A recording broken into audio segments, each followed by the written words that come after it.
noite para a nossa comunidade.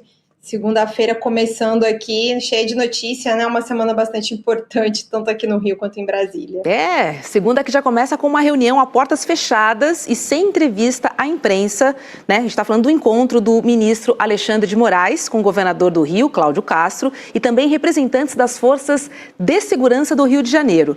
Bom, segundo o G1, participaram da reunião o secretário de Segurança Pública, o Victor Santos, o secretário da Polícia Militar, o coronel Marcelo de Menezes, o secretário da Polícia Civil, o delegado Felipe Cury, o procurador-geral do Estado, Renan Saad, e o diretor da Superintendência-Geral da Polícia Técnica Científica, o Valdir Ramos. E aí temos uma apuração aí da Bela Megali, da Folha de São Paulo, que diz que alguns secretários chegaram a ser vetados para participar dessa reunião. E ao justificar a medida, uma integrante da equipe de Moraes teria dito que o ministro estava indo para uma reunião de trabalho, não um espetáculo. Juliana Dalpiva, o que será que aconteceu nessa reunião, hein?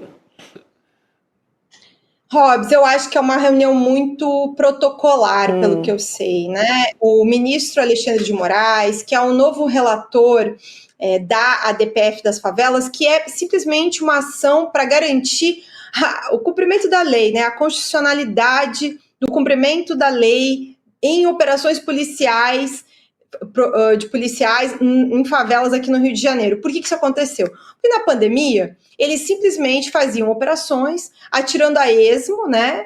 Sempre se fala que usa inteligência, só que aí subiam a favela, as pessoas em casa, se protegendo do vírus, né? Do coronavírus, e aí, ainda assim, vítimas de bala perdida, que, enfim, é um termo até bastante complicado de usar dentro dessa situação. Faz a ADPF. Era do Fachin, o Fachin vai para a presidência do Supremo, ficou com Alexandre de Moraes em função disso. E aí o que o ministro me parece ter vindo ao Rio de Janeiro foi porque ele tomou uma série de decisões na semana passada, informando as autoridades aqui no Rio de Janeiro, em outras palavras, estou de olho, quero os relatórios, quero saber como essa operação foi planejada. Ele foi bastante cobrado, até o ministro Dino, na semana passada, chegou a criticar, né, a quantidade de mortes, o modo como tudo isso se deu. Então ele veio, essa reunião é a portas fechadas, secretários foram barrados, por quê? Porque só entrou dentro dessa reunião quem estava na petição que o Alexandre de Moraes informou a decisão dele na semana passada. Foi basicamente esse o critério. Essa reunião aconteceu de manhã no Centro de Comando e Controle do Rio de Janeiro, que fica na Cidade Nova, ali no centro do Rio, do lado da prefeitura. E de lá, ele almoçou com o Cláudio Castro no Palácio Guanabara. Depois, agora à tarde, esteve no Tribunal de Justiça, depois no Ministério Público, tá lá na Defensoria agora, o Igor tá lá, mas todo esse trajeto, o ministro entrou e saiu sem falar com a imprensa, ele não tem dado coletivas, não tem dado declarações, então também é tudo muito protocolar, no sentido de acompanhar. Quando acabar a defensoria, ele ainda tem uma agenda na Prefeitura do Rio de Janeiro com o prefeito Eduardo Paes. Pelo que eu soube dentro dessa apuração, ele está muito acompanhando esses primeiros relatórios. Então, o governo do Rio de Janeiro apresentou a documentação dessa operação. A gente não tem grandes polêmicas nesse momento. Ele está meio que informando as autoridades no seguinte: queremos tudo documentado. Agora, histórico do Alexandre de Moraes aqui, vocês conhecem, né? Aliás, vocês estão em São Paulo.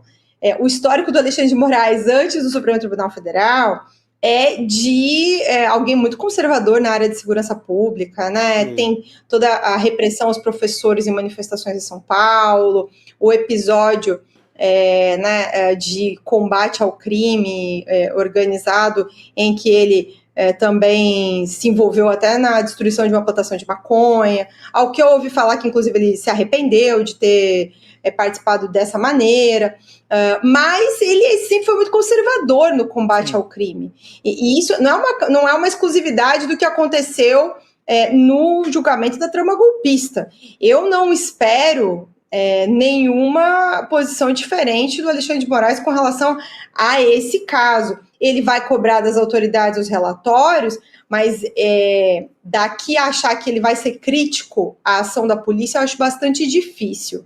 Mas vai cobrar a documentação. E a cada passo que anda nessa história, a gente vai encontrando mais buracos, né, sobre como é que tudo isso realmente foi preparado, e o governo do Rio de Janeiro está selecionando de maneira muito precisa que imagens dessas câmeras corporais colocar para a imprensa, para ir direcionar, né, só para a situação do socorro dos policiais.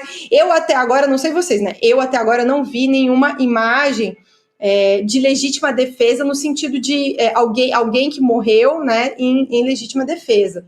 Eu, sinceramente, ainda até esse momento não vi.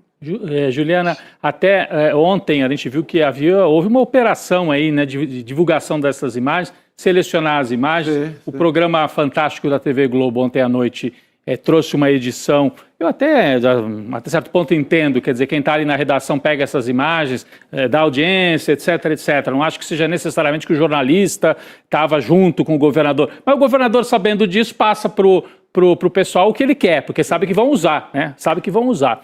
Então, Juliana, há uma operação organizada, né? Eu queria, se você pudesse comentar um pouco mais sobre isso. E, por exemplo, não apareceram as imagens do momento em que acontecem as execuções, né? Porque foram mortas muitas pessoas dentro da mata. Apareceram as imagens dos policiais cercados, infelizmente um que cai com a mão, parece muito ferida, o outro que cai e é ajudado pelo colega e me parece até que falece logo depois, morre logo depois, mas não tem nenhuma imagem ali do cerco na mata e de como é que eles morreram. Estas imagens vão aparecer e o Alexandre de Moraes botou no documento que ele mandou para o Rio de Janeiro que tem que ceder todas as imagens. O que a polícia está fazendo é o contrário do que o Alexandre de Moraes pediu. A polícia está jogando logo as imagens que interessam para o governo do Estado antes que o Alexandre de Moraes tenha, se é que vai ter, a íntegra destas imagens. Será que elas vão aparecer, Juliana, as imagens, inclusive do momento do cerco na mata? Boa pergunta. Eu já ouvi na coletiva na semana passada a informação pelo próprio secretário de Segurança, o Vitor Santos, de que não foi possível substituir algumas baterias das câmeras corporais ao longo da operação.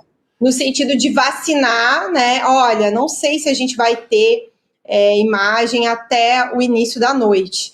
E aí a gente já trouxe essa matéria na semana passada com os primeiros boletins de ocorrência que a gente teve acesso, que eu consegui acesso lá com a fonte, demonstrando que, e as imagens mostravam isso também, né? Pelo menos 2 policiais morreram logo no início da operação. Então, quando o grosso do confronto acontece na mata, eles já tinham sido atingidos.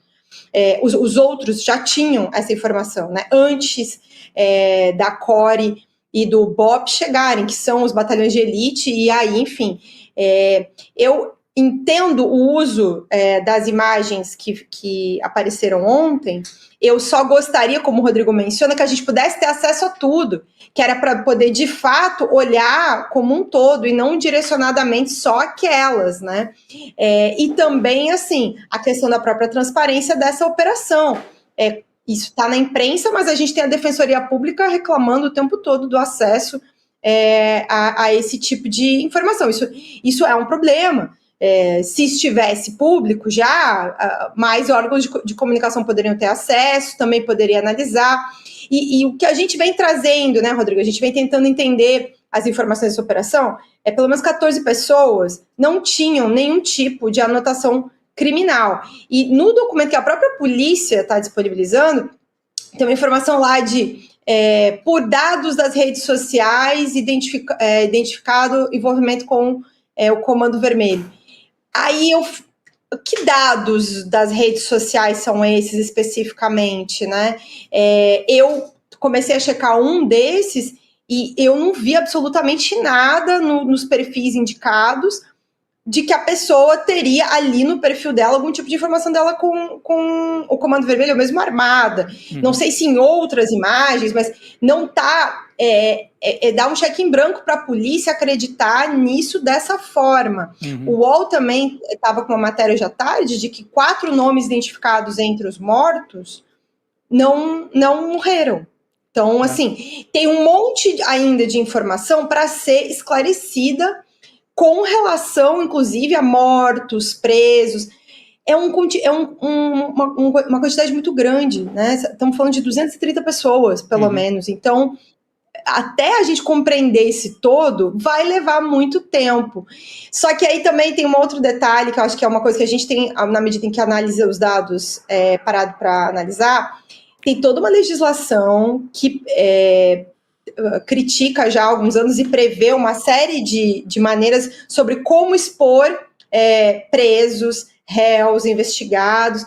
E aí, assim, não estão poupando nada nem ninguém, né? É tudo quanto é tipo de imagem, dado pessoal. A lei de proteção de dados foi não vale, com os céus. Né? Só vale para eles. Não vale porque essas pessoas não têm um sobrenome que é amplamente conhecido, porque de figurão eu nunca recebo denúncia por CPF, entendeu? Endereço, telefone. Então, assim, tem uma exposição muito grande, ao mesmo tempo em que, aí até em certa medida, né, a gente começa a conferir e ver os problemas também, mas não está tendo nenhum tipo de cuidado. Inclusive, ontem tinha uma imagem que chamou muita atenção, né, a quantidade de corpos do lado externo do IML que tinham sido identificados.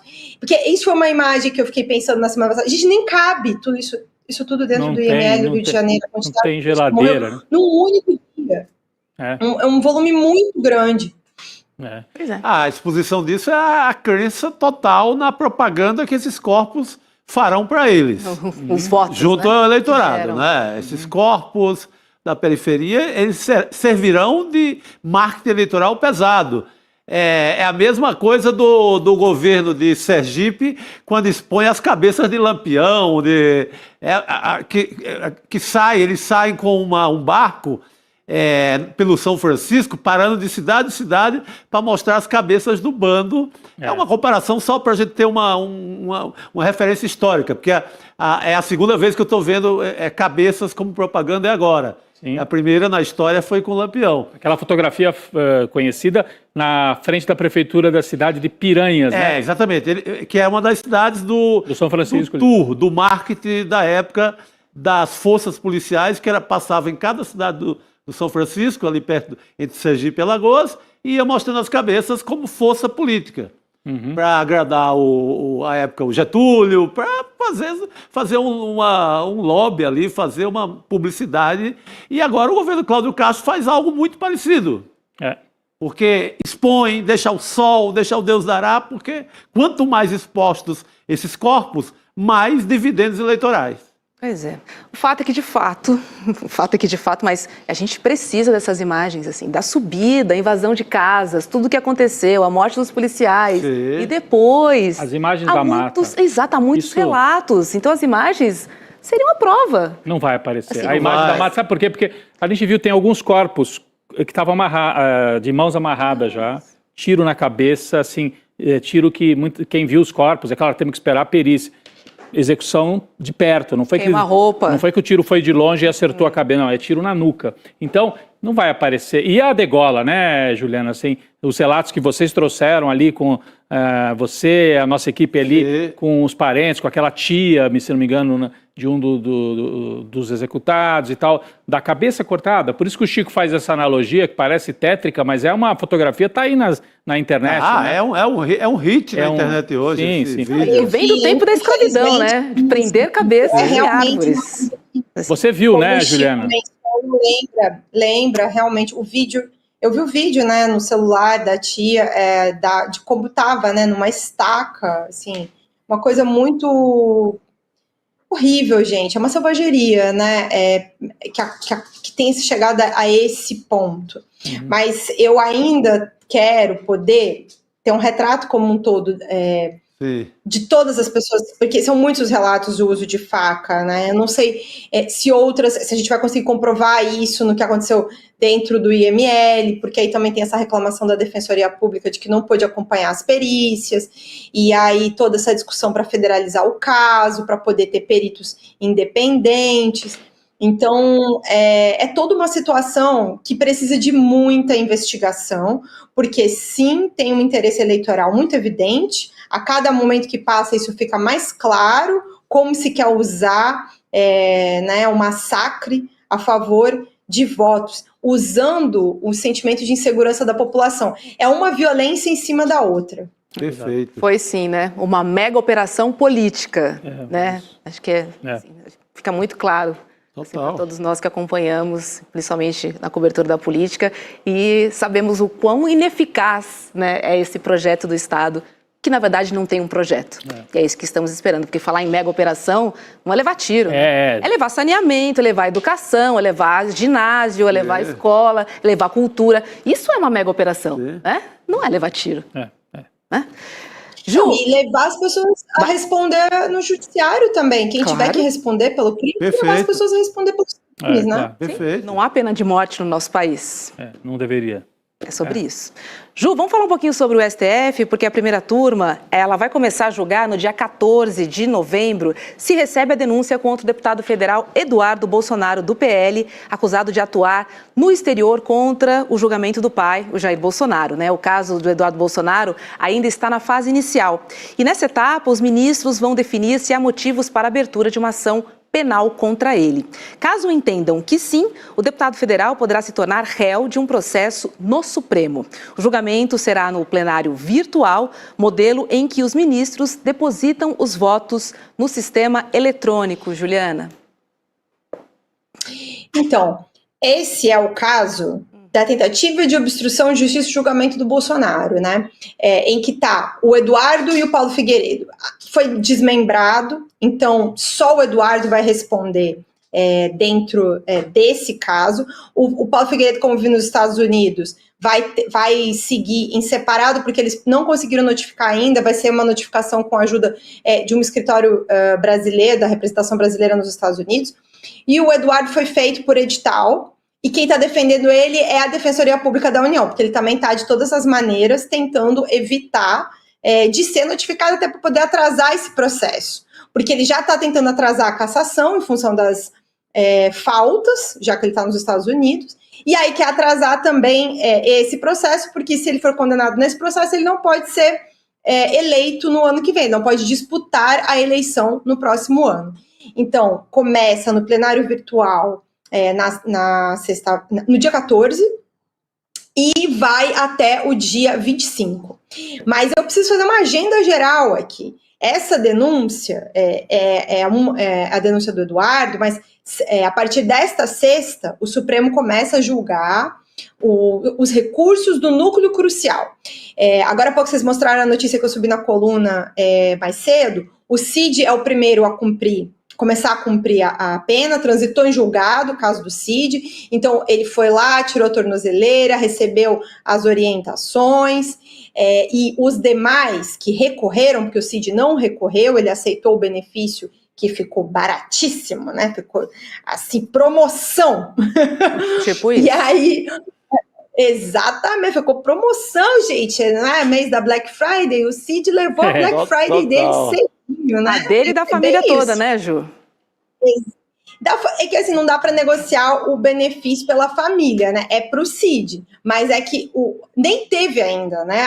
Não se concluiu o caso das joias, que é onde está o pai dele. Aí tem que ver lá com a PGR como essa situação vai ficar. Mas no que diz respeito ao Cid, ficou essa promoção aí baratíssima, já levou, e até ele já pediu para que seja contado o período em que ele estava preso. Então, ele foi condenado a 2 anos. A gente não tem com precisão o número de dias, né? Então, assim, o Cid foi preso em maio de 2023, ficou preso preventivamente até fazer a colaboração premiada no começo de setembro. Aí depois tem um período que é prisão domiciliar, e aí em 2024, quando tem aqueles áudios da Veja, ele fica lá mais cerca de 1 mês, 40 dias preso. Então, ele deve ter cerca de 6, 7 meses preso.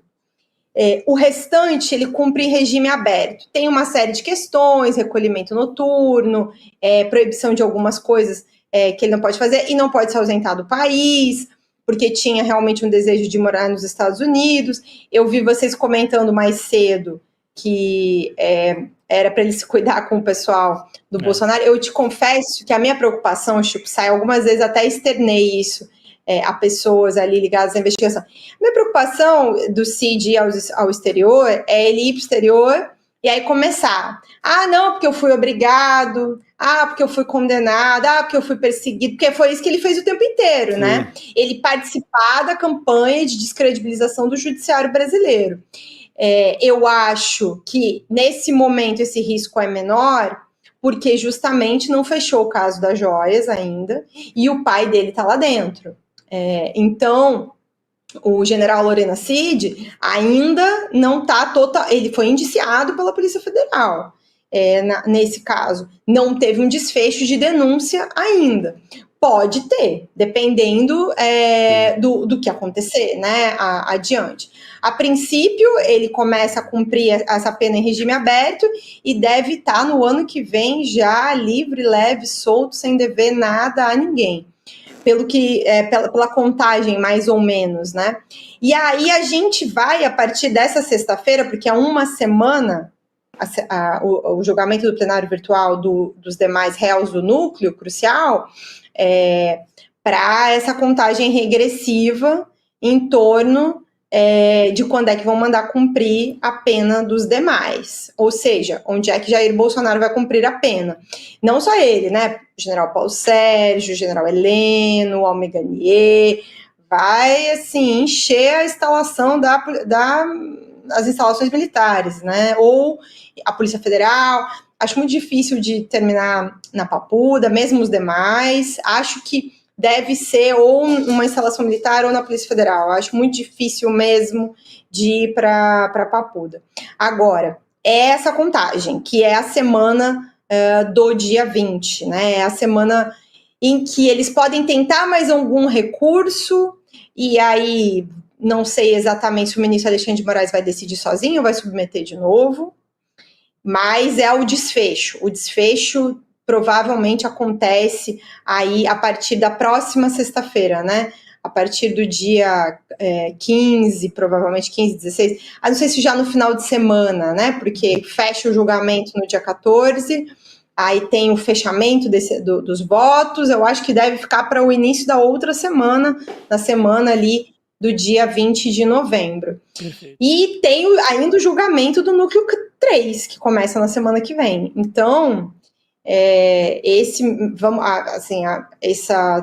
enfim, o horror da selvageria, da violência aqui no Rio de Janeiro vai começar a voltar a dar espaço no noticiário para Brasília, porque esse é um mês realmente, como chama o núcleo crucial, é um momento também crucial para saber o desfecho dessas prisões. Pois é, e a gente acompanha, né, com Juliana Dalpiva, nosso time em Brasília, enfim, qualquer novidade sobre esse processo, do núcleo 1 ao núcleo 4.